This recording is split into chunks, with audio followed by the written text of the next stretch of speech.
Jadi kalau saya sendiri kan memang dilahirkan di Jembrana, Pak. Iya. Jembrana, tepatnya desa Tegal Sangkring.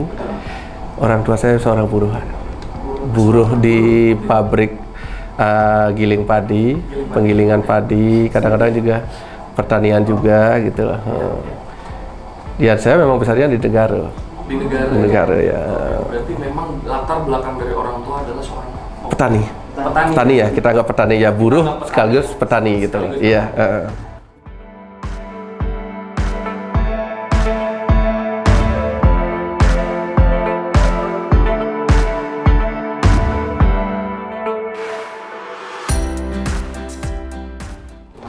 Ya kalau dikatakan cukup sih masih di bawah sedikit. Di bawah sedikit. Kurang dari cukup. Kurang dari cukup. Kadang ibu saya pun harus berjualan di depan rumah. Ya biasanya kalau di kampung kan kebutuhan orang-orang di kampung, kalau mungkin istilahnya ada tipat cantok, kerupuk, mungkin ya yang sekarang ada cendol dawet segala macam kayak gitu aja jualannya. Saya pun membantu kadang jualan. Nanti untuk kehidupan kesehariannya, untuk Keseharian bener. Saya pun dari SMP itu kadang juga memang harus bantu ibu jualan. Kadang juga yang paling saya inget yang saya jual tuh ya apa namanya itu batang pisang. batang pisang. Untuk makanan babi biasanya kan. Gedebong lah, gedebong. Enak juga untuk sayur tuh.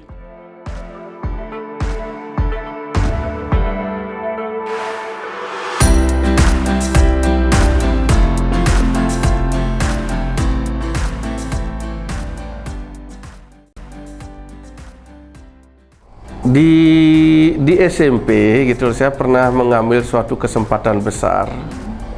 Saya waktu itu sekolah di SMP 2, Pak. SMP 2 Negeri Mundoyo. Itu pun hampir bukan tiap hari sih. Kadang jalan kaki 2 kiloan kan. Iya. Terus di SMP kelas 3 SMP saya mengambil kesempatan besar, Pak. Ya mungkin Bapak mantan Bupati Jembrana kan, Pak Winase. Ya, mungkin waktu itu beliau menawarkan kepada ponakan-ponakannya. Walaupun saya memang bukan ponakannya sih, saya tetangga, tapi saya masih satu keluarga besar lah di Tegal Sangkring. Akhirnya penawaran terakhir ke saya untuk ke Jepang.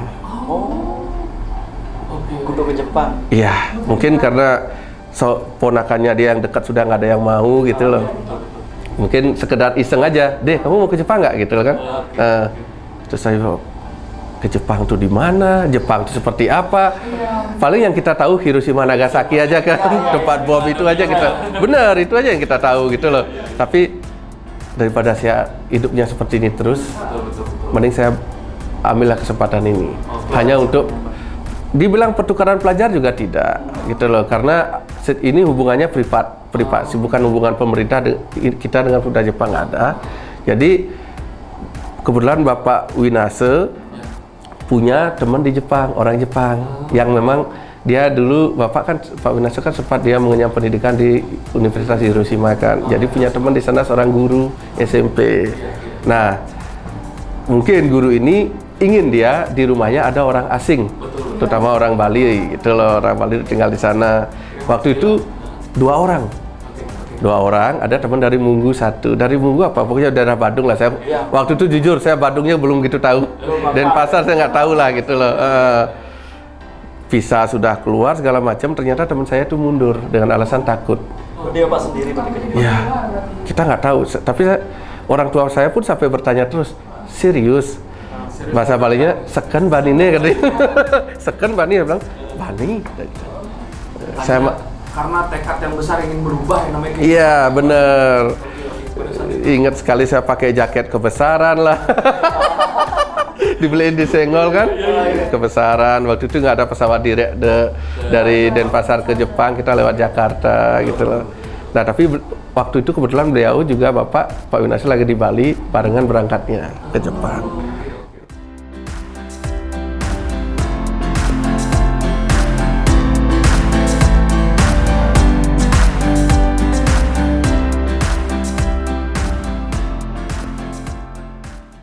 Sampai di Jepang pun saya pikirkan seperti apa nanti di sana saya nggak tahu, yang penting saya jalanin aja lah gitu loh. Atau juga saya percaya diri ada Bapak Winase sama istrinya yang menemani gitu loh. Nah setelah sampai di Jepang, ternyata saya udah dijemput oleh orang Jepang itu sendiri. Waktu itu dia bersama orang Kanada satu. Kebetulan orang Kanada tidak ada hubungannya sih, hanya hubungan privasi dia karena satu sekolah, katanya orang Kanada itu guru bahasa Inggris dia. Jadi saya dijemput, terus saya pikir akan ditemani kan, ternyata tidak. Ya udah deh, nanti kamu sama Pak Okuhira namanya, ya maaf sekarang udah almarhum. Kamu sama dia aja, nanti diajak ke tempat tinggalnya. Waduh, saya bahasa Inggris nggak bisa, bahasa Jepang pun hanya belajar sedikit aja gitu loh. Walaupun bahasa tulisan sedikit belajar gitu. Tapi apakah saya nolak? Kan tidak bisa. Itu sudah menjadi keputusan dan sudah di negeri orang gitu loh. Ya udah saya ikut. Diajak tinggalnya memang agak di desa lah. Ibaratnya kita turun di Denpasar, tinggalnya lagi pindah umpamanya ke Lombok, umpamanya beda pulau lah gitu loh, ke Hiroshima. Di Hiroshima lagi kita naik mobil kita 1,5 jam mungkin ke Jemberana lah gitu loh. Jaraknya jauh banget dari desa. Jadi di sana saya diperkenalkan dengan anak-anaknya dia yang punya anak dua cewek, hampir seusia lah dengan saya. Cuman mereka semua kakak-kakak lah, 1 tahun di atas saya dan 3 tahun di atas saya satu gitu.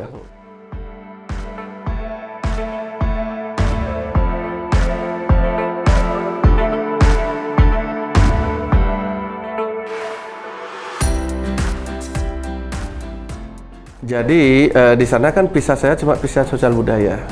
Di sana tidak ada yang bisa saya lakukan kecuali istilahnya sekali-sekali saya disuruh untuk main ke SD loh Pak, SD di dekat rumah. Sedekat-dekat di sana pun itu 2 kilo Pak. Jalan kaki. Bener jalan kaki. Jalan kaki.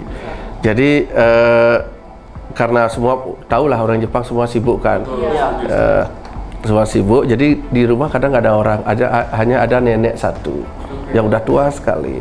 Cuman karena saya biar ada kesibukan, setiap hari saya disuruh ke SD itu mengikuti di mana dapat artinya kelas 2 dari kelas 2 sampai kelas 6 itu saya bebas masuk.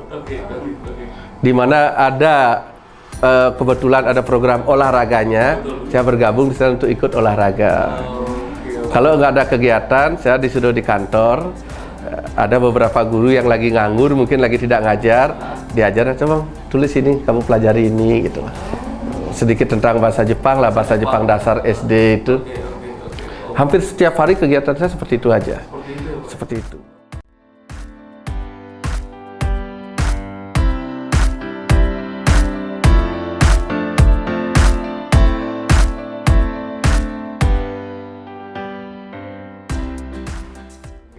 Akhirnya saya pun memang pulang ke Bali sekitar tahun 92.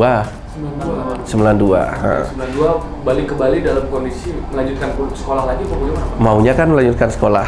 Emang karena waktu itu bulan, kalau nggak salah ya lupa ingat saya bulan 2 atau bulan 3 saya balik dari Jepang. Berarti kan mau ujian akhir kan. Saya kembali ke sekolah saya yang lama, ditolak. Kan saya tidak punya nilai semester 5. Betul. Sekolah negeri kan nggak mungkin lah gitu loh.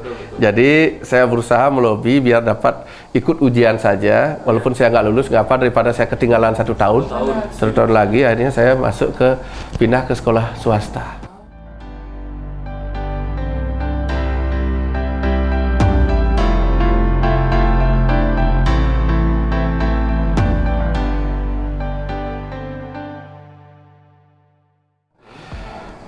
Ya lumayan punya pengalaman juga di ternyata sekolah negeri dengan swasta yang bedanya luar biasa. Siswanya cuma 4, berapa 10 nggak sampai. 10 tapi kayak kamu siswa baru katanya. pasti.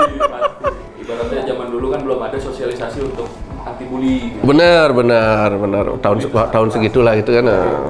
Tapi syukurlah Astungkaro waktu itu saya lulus ya. Udah 100 rusuh. Bener. Apa yang saya bawa ke sekolah tuh habis. Lulus Tepat waktu ya berarti. Tepat waktu lah, walaupun dengan yang pas-pasan ya. Lanjut, terus ada sedikit pemikiran orang Jepang ngajakin gimana kalau sekolah di Jepang gitu loh. Oh SMA nih? SMA. Orang yang berbeda lagi gitu loh. Orang yang berbeda lagi. Ditawarkan lagi, saya mencoba untuk menunggu informasi dari Jepang. Artinya terlalu besar, saya menaruh harapan waktu itu gitu loh. Harapan waktu itu ternyata tidak ada kabar. Sampai sekolah itu udah berjalan 2 bulanan SMA. Akhirnya saya putuskan, ya ngapain, kita sekolah aja di sini dulu. Nunggu info dari Jepang juga nggak jelas kan gitu loh. Nah akhirnya saya masuk aja ke, tidak bisa ke sekolah negeri lagi. Terpaksa, ya maaf, waktu itu swasta lebih gampang lah masuk gitu loh.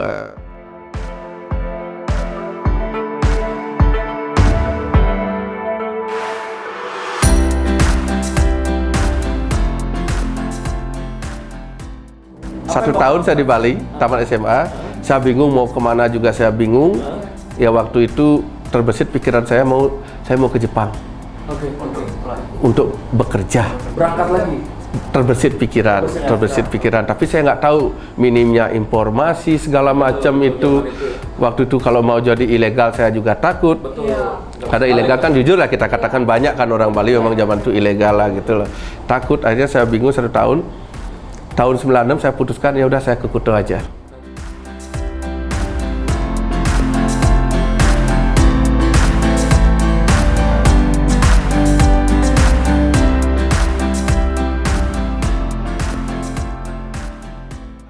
Menjual sesuatu lah gitu loh kepada tamu. Kita kan tahu daerah pariwisata kita hidup dari komisi. Kadang saya menawarkan rafting kayak atau apa. Setelah itu saya kerja di Go-Kart namanya. Saya sebar brosur Jalan Legian itu tahun 96 saya termasuk penguasa Jalan Legian lah. Tiap hari di sana aja sebar brosur Pak. Setelah tahun 98 saya ditawarin teman yang memang teman bekerja di Kuto orang Jawa. Saya ingat sekali sama teman deket lah gitu loh ya. D katanya. Itu waktu itu panggilannya sama Debat. Nggak ada namanya Sudi. Namanya Sudi itu muncul setelah saya jadi guide Pak. D, kamu pengen jadi guide nggak? Kamu kan bisa bahasa Jepang tuh dikit-dikit katanya. Pingin sih gitu. Ya udah ayo, saya daftar. Namanya JTB lah. Tahu Pak ya, JTB di Kelan. Japan Travel Bureau itu memang cabang dari Jepang, dia buka di Bali kan. Buka saya lamar aja sana gitu. Saya udah melamar loh katanya. Ya astungkaro saya interview dan diterima. Teman saya malah nggak diterima. Teman saya nggak diterima. Mungkin pengalaman di Jepang itu kali yang membuat diterima. Nggak tahu sih, mereka punya kriteria khusus lah untuk. Padahal saya tahu bahasa Jepang saya jujur nggak seberapa. Saya tidak seperti mungkin yang staf-staf saya di sini lah, manajer semua S1 sastra Jepang kan gitu loh. Saya istilahnya, saya selalu mengatakan ke mereka, saya ini belajar dari God. Saya dari bawah loh, saya belajar bahasa Jepang. Kursus saya pun cuma di Bali Nihong, di Tekumar dulu kan. Itu cuma baru sampai level 2 aja selama 2 bulan itu aja.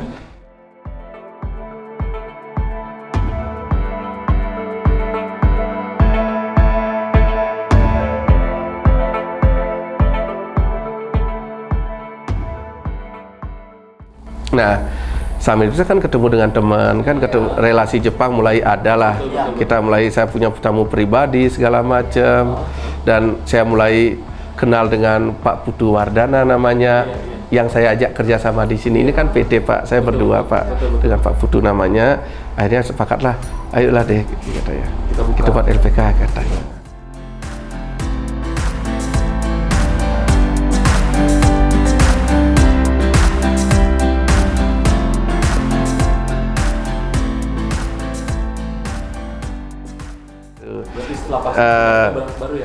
Dengan Pak Putu Wardana ini, beliau adalah kebetulan waktu itu beliau hubungan internasional di Jemberana. Nah, posisinya. Sekarang beliau sudah kabid tenaga kerja di Jemberana. Jadi dengan beliau lah saya berinisiatif, ayo buka LPK. Saya punya tempat di Tabanan deh. Beliau orang Tabanan, memang ini bangunan semua beliau yang punya. Gitu. Jadi dari sanalah dengan modal, ya maaf tidak sebesar banget lah, ayolah kita bangun LPK ini. Gitu. 2011 lah. Gitu.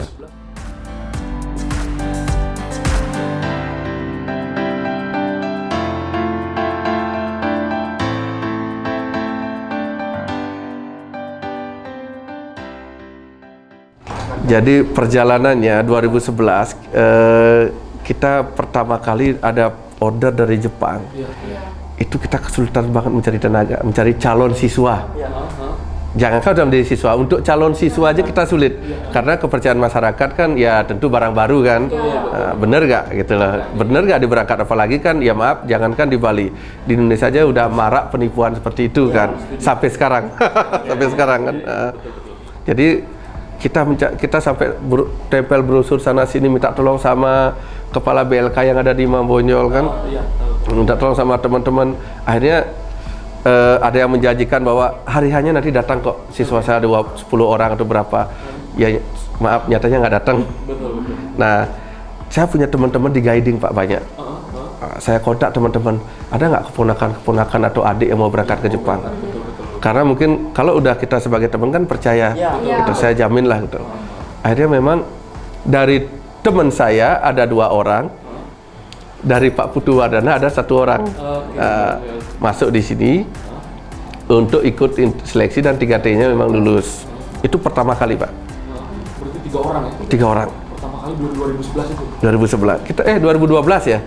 2011 kita rekrut, berangkatnya 2012 awal ya.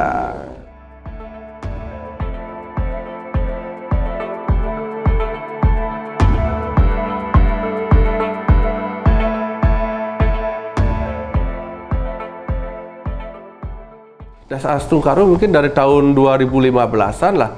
Jujur memang kita tidak pernah lagi sampai pasang iklan di koran, di radio, segala macam, di Facebook, bahwa itu kan jarang. Jadi mereka tuh artinya dari mulut ke mulut, dari siswa yang sudah di Jepang menginformasikan kepada saudaranya, kepada temannya. Makanya kita selalu catat, kok tahu duta saya dari mana? Teman saya udah di Jepang Pak, katanya. Dari saudara saya. Jadi saring gentet jadinya dia rekomendasinya. Makanya rata-rata sih pengiriman itu ngomplek Pak. Di daerah ini yang banyak di daerah ini aja. Ya jujur saya tinggal LPK saya berdomisili di Tabanan. Itu Tabanan malah yang sedikit. Yang banyak malah Buleleng, Karangasem, Bangli gitu loh.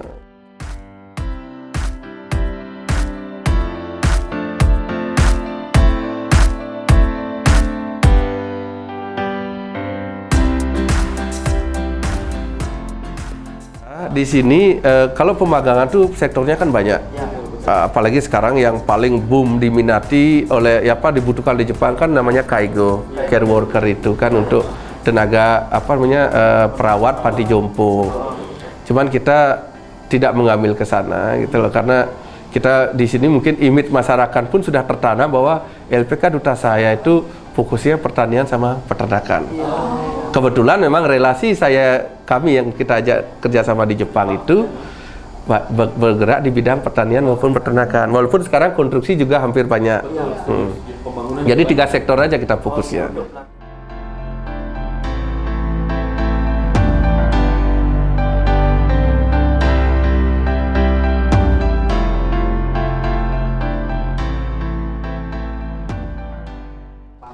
Totalnya itu paling sekitar 33, maksimal 35 lah, di luar bekal mereka loh ya. Di luar bekal mereka, di luar kebutuhan mereka, ada kos umpamanya atau apa. Kita kenakan kursus pertama, artinya pelatihan pertama, artinya di luar dari keberangkatan itu kita kenakan 3,5. 35 dah komplit sama visa, semua. Sampai kita handling bandara, termasuk juga nanti setiap 3 bulan sekali kalau situasi normal, tidak ada pandemi seperti ini, kita giliran kok. Kadang saya, kadang staf saya berangkat ke Jepang untuk langsung monitoring.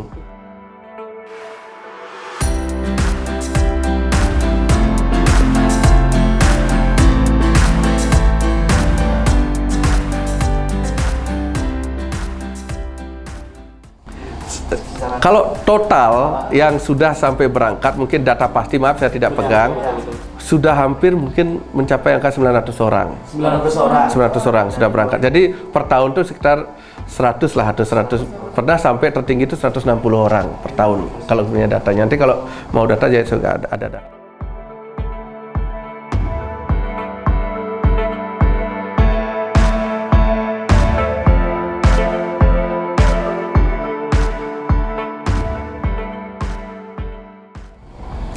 Kalau aksi sosial ke masyarakat sih, ya jujur kita memang tidak ada. Cuman secara pribadi saya itu memang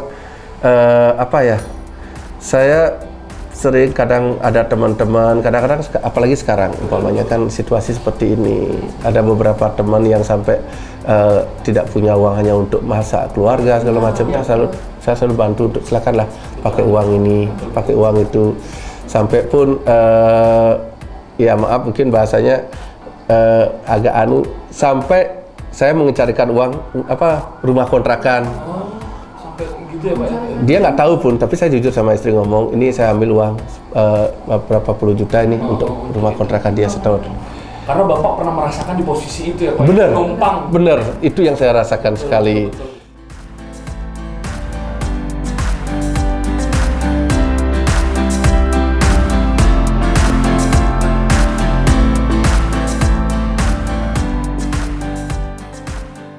Jadi ada rasa bangga, dan dari guiding memang saya suruh orang tua saya untuk berhenti bekerja.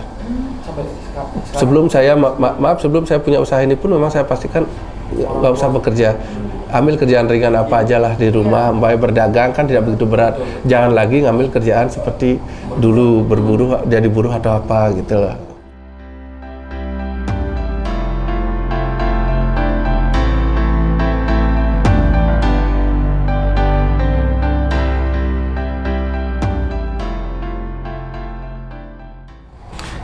Ya paling enggak kepada orang tua lah. Ada kalau saya panggilnya guru atau biang kan gitu, guru atau biang di rumah.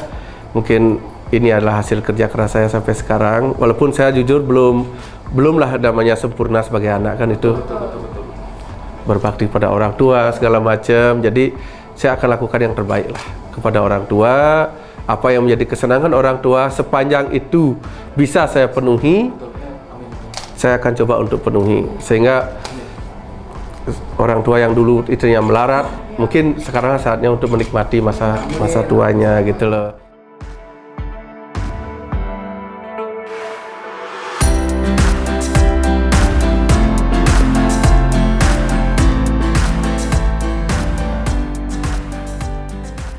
Jadi kepada mungkin adik-adik lah yang baru tamat SMA yang masih bingung mau kemana, saya rasa mungkin pilihan untuk magang ke Jepang itu bukan pilihan yang salah, yang jelek juga. Jadi silakan mungkin daftar di kita LPK Duta Sahaya, bisa magang ke Jepang. Jangan lihat seberapa besar upah yang didapatkan, tapi seberapa besar pengalaman maupun ilmu dan pengetahuan yang didapat. Setuju. Saya yakin. Kemarin saya sempat tulis bahwa pengetahuan itu tidak jaminan memang untuk mencapai masa depan yang bagus, tapi minimal pengetahuan itu adalah jaminan buat kita untuk memberikan satu pilihan. Setuju, menjembatani Menjembatani kita untuk masa depan, Pak.